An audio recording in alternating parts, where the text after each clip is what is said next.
Chapter 128, Coming Out. Gojo bounced his leg up and down and pushed his glasses higher up the bridge of his nose. Geto was setting up his class supplies on the desk. He reached underneath and pressed on Gojo's knee. "You're restless today," Geto observed.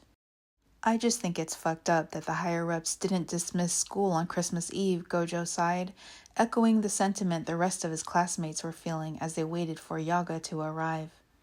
"But I can't wait to meet your parents," Gojo said, thinking of their short trip to Chiba City after school. "Just be prepared to do all the talking," Geto warned, grinning. He tried to prepare Gojo as best he could for his parents' lack of conversation. His mom smiled easily, but kept her physical distance and only spoke when necessary. His dad had eagle-eyed observation, but never verbalized his thoughts unless he absolutely had to. Geto had only seen him manage small talk with his colleagues, and he wasn't very good at it. Gojo's bold, outgoing personality would probably jar them at first. It was definitely going to be a bull in a china shop situation. At least his presence would help Geto feel less self-conscious about trying to entertain his parents with forced conversation. Geto wondered if they would ask about his hospitalization. He wondered if he would be able to come out to them, or if it would have to wait for another time. His grin faded. Geto looked up. Nanami was standing in front of him. His school uniform was pressed and immaculate as usual. It looked as if he'd gotten his hair trimmed recently, but it was still long enough to tuck behind his ears. "Hey Gojo," Geto, Nanami greeted them, but he was only looking at Geto and gave him a polite smile. Before Geto could reply, Nanami reached out and placed a small box on the desk and pushed it towards him. "I thought you might like this." He turned away without waiting for a response. "Thanks," Geto called out, unsure if Nanami heard. Gojo's posture stiffened and the smile fell from his face as he watched Nanami's retreating figure. This small gesture from Nanami confirmed one of Gojo's greatest fears, that someone else wanted Geto. But did Geto even realize that Nanami had eyes for him? Maybe not. Nanami was subtle, maybe too subtle. He looked over at Geto. He was grinning again as he picked up the box. He ran his fingernail through the sticker sealing the lid shut. He took out a single piece of dark chocolate. Geto turned to Gojo. "Look, breakfast," he chuckled. "Take half," he said, reaching out his hand. Gojo shook his head. "That gift wasn't intended for me." "Suit yourself," Geto shrugged, eating the chocolate in 2 bites. He shoved the empty box to the corner of the desk as if it meant nothing to him, as if he didn't realize the significance of Nanami giving him something and not Gojo. But Gojo couldn't help himself. "Was it good?" he asked, trying to keep the edge out of his voice. "Not as good as a lollipop," Geto answered. "Oh my god." Gojo's irritation disappeared quickly as an image of Geto naked in bed eating candy flashed in his mind. He shifted around in his seat and pushed his glasses up again. Geto snorted at Gojo's discomfort. He glanced down at Gojo's lap. The bulge in his pants was unmistakable. "Calm down," he whispered. Gojo bit his lip. "You'd better hope Yaga doesn't call on me to write anything on the blackboard." "You are so easy," Geto teased. "When it comes to you," Gojo said. Just then, Yaga walked in the classroom and shut the sliding doors. The class groaned when he conducted business as usual and began his first lecture. He didn't acknowledge the holiday weekend until noon approached. "The school has been granted early dismissal today, but I have some reminders. If a situation occurs that can't be covered by the on-call group, any one of you is subject to recall. If you receive an alert, you are expected to report to the incident site within a reasonable time. Keep that in mind as you make your travel plans for Christmas." Yaga dismissed the class for the weekend, and the room emptied out in record time. Gojo and Geto went off campus for lunch, then returned to the dorm to pack for the weekend. Geto helped Gojo carry their things to the rental car. He felt butterflies in his stomach. Gojo shut the trunk. He looked at Geto. "Why are you nervous? I'm the one that's going to be under scrutiny," Gojo said. "You're not going to be under scrutiny unless they know who you really are to me," Geto answered. Gojo guided Geto to the passenger side of the car by the small of his back. It would be nice if they knew about us, but if the timing doesn't feel right, it's okay. We can always come back. It's their first time meeting me in person, after all. Geto nodded. He kissed Gojo before getting into the car. Gojo settled into the front seat and synced his phone to the car, entering Geto's home address into the GPS. They would arrive in a couple of hours, around dinner time. Gojo streamed the shoegaze station he thought Geto would like and set the heater on low. Then he finally pulled out of the small campus parking lot. Geto leaned back in his seat and watched the familiar streets go by. Traffic got heavier as they approached the freeway. Between the pleasant warmth from the heater, the introspective music filling the car, and the slow but smooth drive, Geto didn't feel like talking much. Gojo glanced over at him. He had a feeling Geto would fall asleep during the drive. After getting further away from the city, the freeways opened up and the scenery became more interesting. Geto, as predicted, had nodded off somewhere along the way. Gojo let his mind wander. What do Suguru's parents look like? Does he look more like his mom or his dad? Are they really as quiet as Suguru says they are? Will they like the gifts we got them? Will they like me? Will they accept Suguru and I as a couple?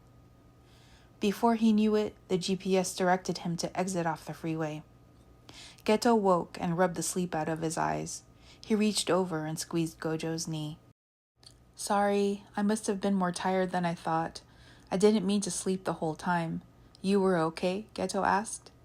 I'm glad you got to nap a little. The music kept me entertained, Gojo assured him. Memories of childhood flooded his mind as Geto gazed out the window. Walking home alone from school, dribbling a soccer ball up and down the yard, listening to the sound of his mom using the sewing machine while he did his homework. He felt an ache in his heart thinking about his mom.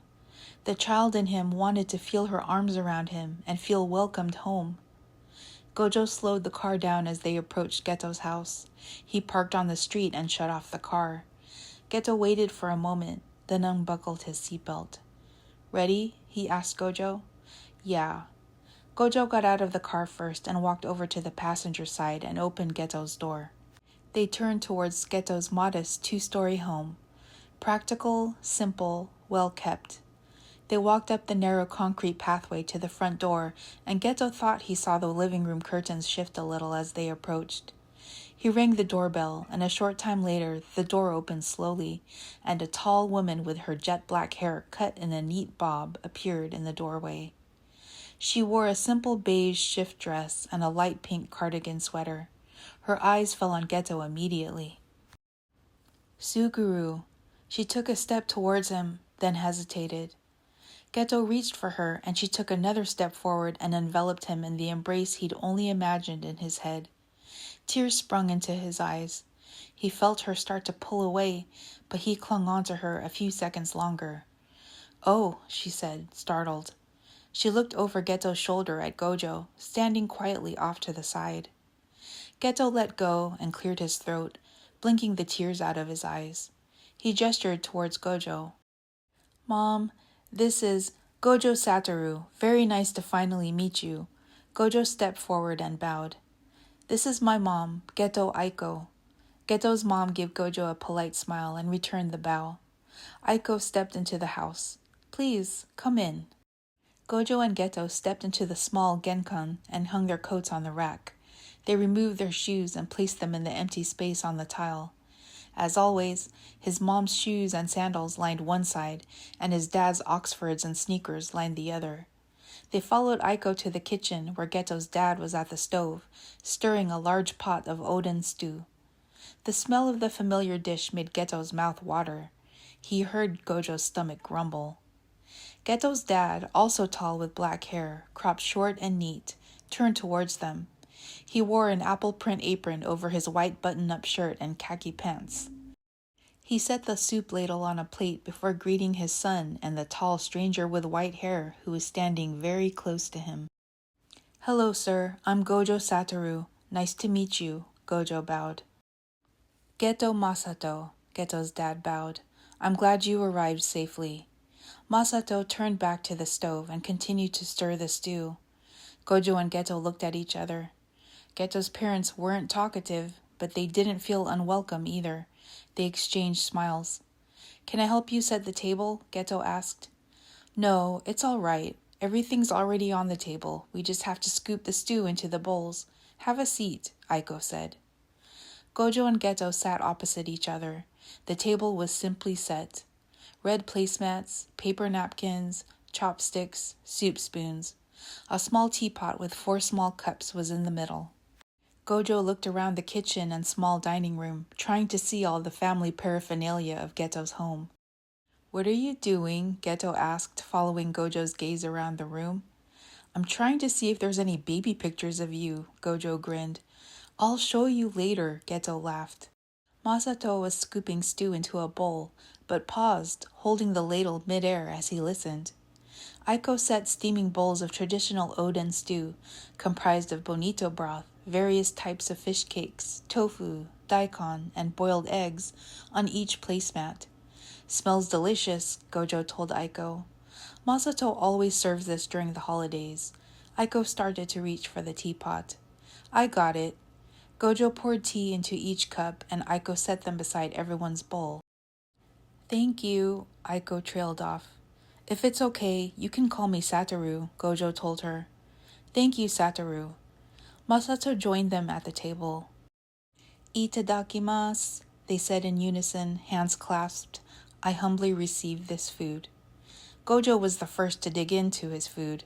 Geto watched him, grinning, as Gojo's face registered the delicious taste of the simple dish his dad had prepared for them. "Whoa, this is the best thing I've eaten in a long time," Gojo exclaimed. Masato looked over at him, but didn't otherwise respond. "What are they feeding you at the school anyway? Suguru, you're so thin," Aiko remarked. "Mom, I'm fine," Geto said. "I've been trying to get him to eat heartier, but he's more of a noodles guy than a meat eater," Gojo told her. Masato and Aiko stole a glance at each other. "I can't decide who you take after more, your mom or your dad," Gojo told Geto. "I don't look like either one of them." "Yes, you do. I guess you're an equal blend of them both. Their skin tone, their hair color, their height, their eyes. It's like 50-50. "If you say so," Geto shrugged, sipping on the last of the broth in his bowl. "I say so." "Now you're just trying to get the last word in," Geto accused Gojo good-naturedly. "No, I'm not," Gojo argued, smirking. "Stop it," Geto laughed. The two of them finally noticed Aiko and Masato watching them with curiosity. Geto blushed. An awkward silence started to creep over the table, but Masato abruptly stood up before it could settle in. "Does anyone want seconds?" he asked as he put his empty bowl into the sink. "No thanks, Dad. I'm full," Geto answered. "That was delicious, but I can't eat another bite," Gojo added. He stood up and started gathering his and Geto's dirty dishes. He stood near Masato as he placed them in the sink. Masato turned away. Gojo didn't seem to notice and returned to the table. Aiko brought the empty teapot to the sink and turned the faucet on. "I'll do the dishes, Aiko," Masato said, gently taking the teapot from her hands. "Okay, honey. I'll have the boys unload their things from the car." Gojo and Geto followed Aiko to the front door. Gojo started to put his shoes on. Geto bent down to grab his shoes, but Gojo put an arm out to stop him. "It's getting cold. I can manage everything. Just stay here," Gojo told him as he grabbed his coat. He shut the door behind him, an icy draft making its way inside. Aiko adjusted her cardigan. "He's very attentive," she observed. Geto shifted his weight from one leg to the other.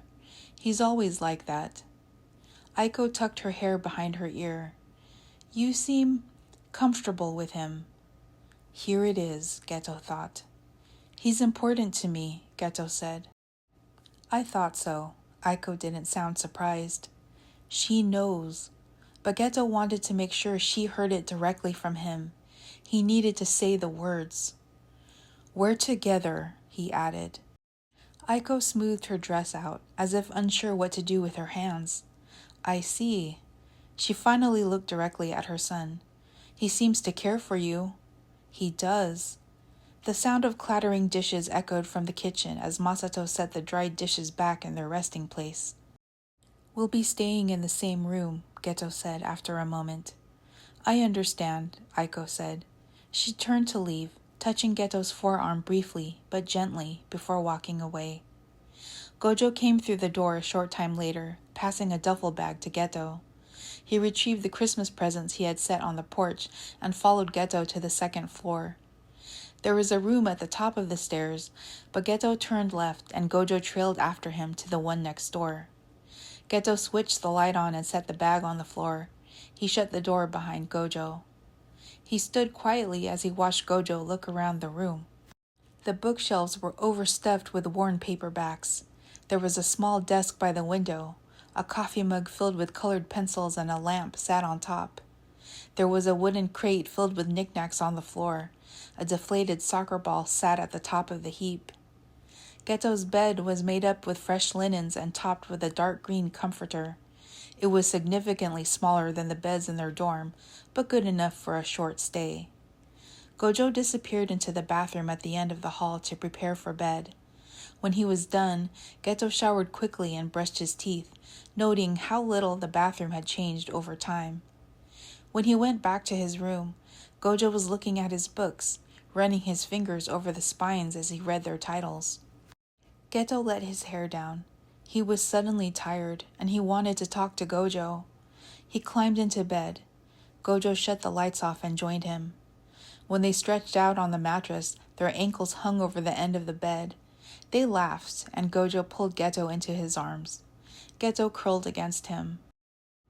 I told her, Geto said after a while. You did? I told my mom that we're together. And it was fine. Geto's voice cracked as he broke into a sob. The significance of being able to come out finally hit him, and his confession wasn't met with anger or disgust, just acceptance. That's huge. I love you. I'm so proud of you, Gojo told him. Geto continued to cry. He cried in relief. He cried for the old version of him he wanted to leave behind. He cried because he was tired of struggling. He cried for the uncertain future. He cried for the child he wanted to feel in his arms. He cried because as much of a mess he was, Gojo was still there. He cried because he didn't deserve Gojo's love. Gojo took off his t-shirt and wiped off the tears with it as they fell. He'd seen Geto fight through so many things, and all he wanted was a soft place to land. Suguru shouldn't have to ask for space to exist, but this is what the world does to him. Fine, Gojo challenged. If this is what you demand just to let Suguru live honestly, then I'll have to be the one to make space for him, one way or another.